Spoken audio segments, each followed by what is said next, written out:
چھٹے پارے کا خلاصہ۔ تحریر علامہ ابتسام الہی ظہیر۔ قرآن پاک کے چھٹے پارے کے شروع میں اللہ تعالیٰ سورہ نساء میں فرماتے ہیں کہ اللہ تعالیٰ غلط بات کو پسند نہیں کرتا، مگر یہ کہ اگر کوئی شخص مظلوم اپنے اوپر کیے جانے والے ظلم کے خلاف آواز اٹھائے تو اسے ایسا کرنے کی اجازت ہے۔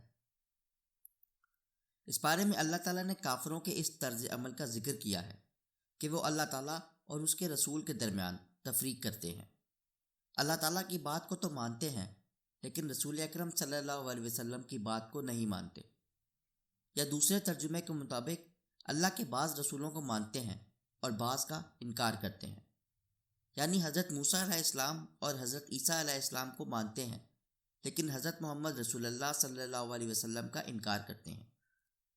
ایسے لوگ حق سے انکاری ہیں، جبکہ مومنوں کا طرز عمل یہ ہوتا ہے کہ اللہ اور اس کے رسول صلی اللہ علیہ وسلم کے فرامین کو بیک وقت مانتے ہیں اور اللہ کے تمام رسولوں کو مانتے ہیں۔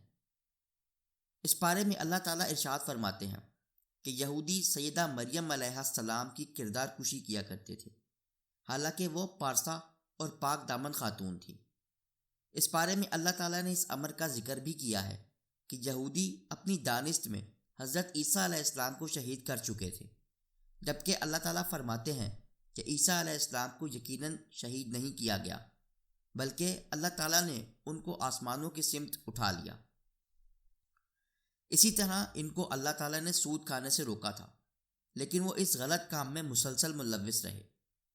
اللہ تعالیٰ ارشاد فرماتے ہیں کہ اللہ تعالیٰ نے ان کافروں کے لیے دردناک عذاب کو تیار کر دیا تھا، لیکن اہل کتاب کے پختہ علم والے لوگ جو قرآن مجید اور سابقہ الہامی کتابوں پر ایمان لاتے ہیں اور نمازوں کو قائم کرنا اور زکوٰۃ ادا کرنا شروع کر دیتے ہیں اور آخرت پر ایمان لے آتے ہیں، ان کے لیے اللہ تعالیٰ نے اجر عظیم تیار کر دیا ہے۔ اس بارے میں اللہ تعالیٰ نے قرآن مجید کو اپنی دلیل اور واضح روشنی قرار دیا ہے اور ارشاد فرمایا کہ جو بھی قرآن مجید کو مضبوطی کے ساتھ تھام لے گا، اللہ تبارک و تعالیٰ اس کو اپنے فضل اور رحمت میں داخل فرمائے گا اور اس کو صراط مستقیم پر چلائے گا۔ سورہ نساء کے بعد سورہ مائدہ ہے۔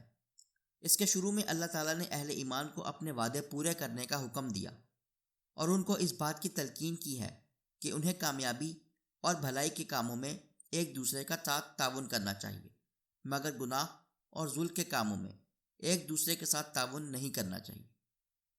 اس بارے میں اللہ تبارک و تعالیٰ نے یہ بھی ارشاد فرمایا کہ آج میں نے تمہارے لیے تمہارا دین مکمل کر دیا اور اپنی نعمت تم پر پوری کر دی ہے اور اسلام کو بحیثیت دین تمہارے لیے پسند کر لیا ہے۔ امام بخاری، امام مسلم اور امام احمد نے حضرت طارق بن شہاب سے روایت کی ہے کہ ایک یہودی حضرت عمر بن خطاب کے پاس آیا اور کہا، اے امیر المومنین، آپ لوگ اپنی کتاب میں ایک ایسی آیت پڑھتے ہیں، اگر وہ ہم پر نازل ہوئی ہوتی تو ہم اس دن کو یوم عید بنا لیتے۔ انہوں نے پوچھا کہ وہ کون سی آیت ہے؟ اس پر یہودی نے مذکورہ بالا آیت کا ذکر کیا۔ اس سورہ مبارکہ میں اللہ تعالیٰ نے اہل ایمان کو مومنہ عورتوں کے ساتھ اہل کتاب پاک دامن عورتوں سے بھی نکاح کرنے کی اجازت دی ہے، لیکن یہ بھی بات یاد رہنی چاہیے کہ سورہ بقرہ اور سورہ ممتحنہ کے مطابق مسلمان عورتوں کو صرف مسلمان مردوں سے ہی شادی کرنی چاہیے۔ سورہ مائدہ میں اللہ تعالیٰ نے عیسائیوں کے اس قول کو رد کیا کہ وہ معاذ اللہ حضرت عیسیٰ علیہ السلام کو اللہ یعنی رب یا رب کا بیٹا کہتے ہیں۔ اللہ تعالیٰ فرماتے ہیں کہ اگر اللہ تعالیٰ عیسیٰ علیہ السلام، ان کی والدہ مریم علیہ السلام اور زمین پر جو کوئی بھی موجود ہے ان کو فنا کے گھاٹ اتار دے تو اللہ تعالیٰ کو کون پوچھ سکتا ہے؟ اس صورت میں اللہ تعالیٰ نے حضرت موسیٰ علیہ السلام کا واقعہ بیان فرمایا کہ انہوں نے اپنی قوم سے کہا، اللہ تبارک و تعالیٰ نے تم پر جو انعامات کیے ہیں ان کو یاد کرو۔ تم میں انبیاء کرام مبعوث کیے گئے اور تم کو بادشاہت عطا کی گئی اور تم کو وہ کچھ عطا کیا جو کائنات میں کسی دوسرے کو نہیں ملا۔ اللہ تعالیٰ کے احسانات کا احساس دلانے کے بعد حضرت موسیٰ علیہ السلام نے اپنی قوم کو کہا کہ اے میری قوم، تم لوگ ارض مقدس میں چلے جاؤ۔ انہوں نے فرمایا، اگر تم لوگ ارض مقدس میں داخل ہو جاؤ گے تو یقیناً تم غالب آؤ گے۔ اگر تم مومن ہو تو صرف اللہ پر بھروسہ رکھو۔ اس حوصلہ افزا بات کو سن کر بھی وہ بزدل بنے رہے اور کہنے لگے، اے موسیٰ علیہ السلام، جب تک وہ لوگ یہاں رہیں گے ہم لوگ وہاں کبھی نہیں جائیں گے۔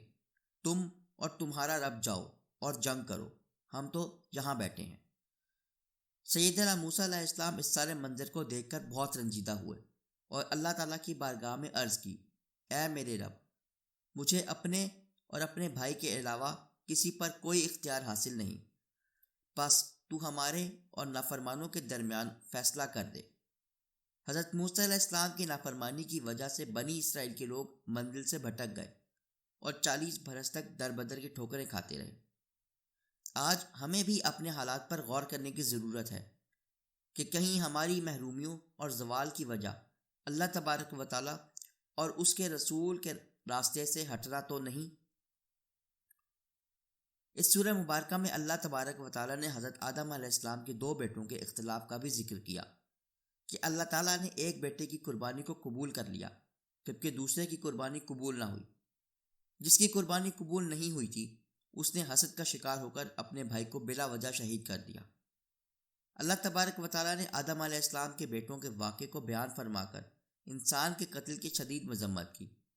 اللہ تبارک و تعالیٰ فرماتے ہیں، جو ایک انسان کا ناحق قتل کرتا ہے وہ ایک انسان کا قتل نہیں بلکہ پوری انسانیت کا قتل کرتا ہے، اور جو ایک کو زندہ کرتا ہے اس کی جان بچاتا ہے وہ ایک کو زندہ نہیں کرتا بلکہ پوری انسانیت کو زندہ کرتا ہے۔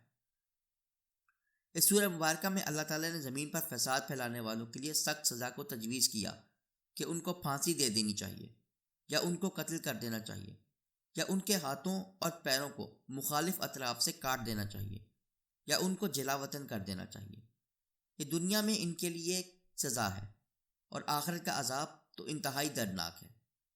اس آیت کے شان نزول کی بابت آتا ہے کہ عقل اور ارینہ قبیلے کے کچھ لوگ مسلمان ہو کر مدینہ آئے اور انہیں مدینے کی آب و ہوا راس نہ آئی، تو نبی کریم صلی اللہ علیہ وسلم نے انہیں مدینے سے باہر جہاں صدقے کے اونٹ تھے بھیج دیا۔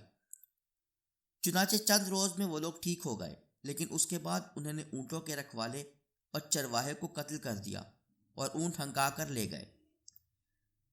جب نبی اکرم صلی اللہ علیہ وسلم کو اس امر کی اطلاع ملی تو آپ صلی اللہ علیہ وسلم نے ان کے پیچھے آدمی دوڑائے جو انہیں اونٹوں سمیت پکڑ لائے۔ نبی کریم صلی اللہ علیہ وسلم نے ان کے ہاتھ پیر مخالف جانب سے کٹوا کر ان کی آنکھوں میں گرم سلائیاں پھروا دیں، کیونکہ انہوں نے بھی چرواہے کے ساتھ ایسا ہی کیا تھا۔ پھر انہیں دھوپ میں پھینک دیا گیا حتیٰ کہ وہ وہیں مر گئے۔ اس بارے میں اللہ تعالیٰ نے یہود و نصارہ سے دوستی کی مذمت کی ہے اور کہا کہ جو ان سے دلی دوستی رکھتا ہے وہ انہی میں سے ہے۔ اس بارے میں اللہ تعالیٰ نے نبی اکرم صلی اللہ علیہ وسلم کو اس امر کی تلقین کی ہے کہ اللہ تبارک و تعالیٰ کے نازل کردہ پیغامات کو پھیلائیں۔ آپ کے دشمن آپ کا بال بھی بیکا نہیں کر سکتے۔ اس بارے میں اللہ تعالیٰ نے یہودیوں کے ذات باری تعالیٰ کے بارے میں منفی اقوال کو بھی پیش کیا کہ معاذ اللہ وہ کہتے ہیں کہ اللہ کے ہاتھ تنگ ہیں۔ اللہ تعالیٰ نے کہا کہ ان کے اپنے ہاتھ تنگ ہیں اور ان پر لعنت ہو اپنے اس قول کی وجہ سے۔ اللہ تبارک و تعالیٰ نے کہا کہ ان کے ہاتھ کھلے ہیں اور وہ جیسے چاہتا ہے خرچ کرتا ہے۔ اس بارے میں اللہ تعالیٰ نے اس بات کا ذکر بھی کیا کہ جناب داؤد اور عیسیٰ علیہ السلام نے بنی اسرائیل کے کافروں پر لعنت کی، اس لیے کہ وہ برائی کے کاموں سے روکنے کی بجائے خود اس میں ملوث ہو چکے تھے، اور ان کا کام یہ انتہائی برا تھا۔ ہم مسلمانوں کو بھی برائی کے کام سے روکنے کا عمل جاری رکھنا چاہیے۔ اللہ تبارک و تعالی ہمیں قرآن مجید فرقان حمید کو پڑھنے، سمجھنے اور اس پر عمل کرنے کی توفیق عطا فرمائے۔ آمین۔